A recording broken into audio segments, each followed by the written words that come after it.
So this is Ron Paul with your weekly update for September 5th. In the wake of Hurricane Irene, the Federal Emergency Management Agency is expected to come hat in hand asking for more money from Congress. Like the rest of the government, it is broke. It has been suggested that any additional funds allocated to FEMA should come from cuts elsewhere. This seems harsh and lacking in compassion to big government advocates who do not understand economics, but I would go a step further. FEMA should never have been established. It is based on misguided ideas of disaster relief. This seems shocking to those who have never been subjected to the secondary disaster that is the rival of FEMA on the scene of a catastrophic event. But explaining FEMA's ineptness is not the same thing as saying no one should help people affected by disasters. Quite the opposite. Victims of disasters should get any and all help possible, and there is virtually no limit to the generosity and compassion of good American people after devastation hits. Only one needs to remember the outpouring after Katrina to know this is true. FEMA, however, did more to get in the way of relief than to actually provide and facilitate it.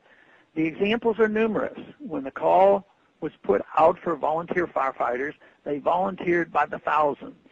It was FEMA, for reasons of control and bureaucratic ineptitude, who made sure they were not in fact allowed to help. When a group of firefighters arrived from Houston, instead of being put immediately on the job, they were told to sit around and wait. After waiting for 2 days, doing nothing, they were simply sent home. 1,000 volunteer firefighters were sent to Atlanta to undergo sexual harassment training while fires actively raged in the city. The ones that remained through this stupidity were sent to escort the president around or to distribute flyers instead of putting out fires.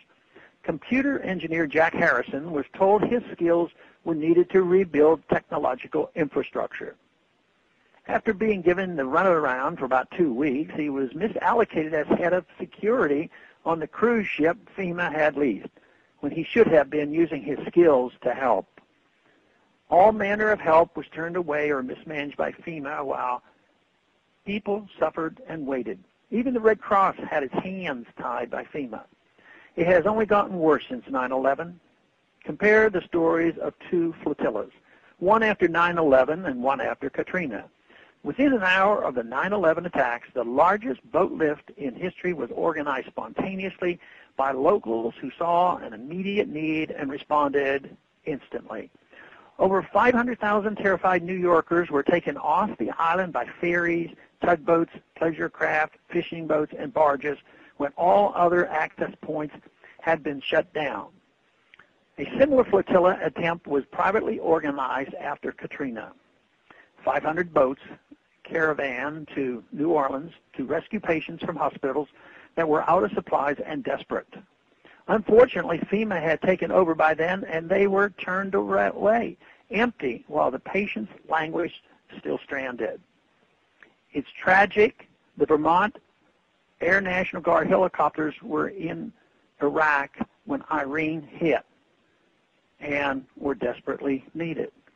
The establishment of FEMA is symptomatic of a blind belief in big government's ability to do anything and everything for anyone and everyone. FEMA is a bureaucratic organization. Bureaucracies, while staffed with well-meaning people, are notoriously slow and wasteful by their very nature. When people are starving, injured, and dying, they need speed and efficiency, yet FEMA comes along with forms and policies and rubber stamps.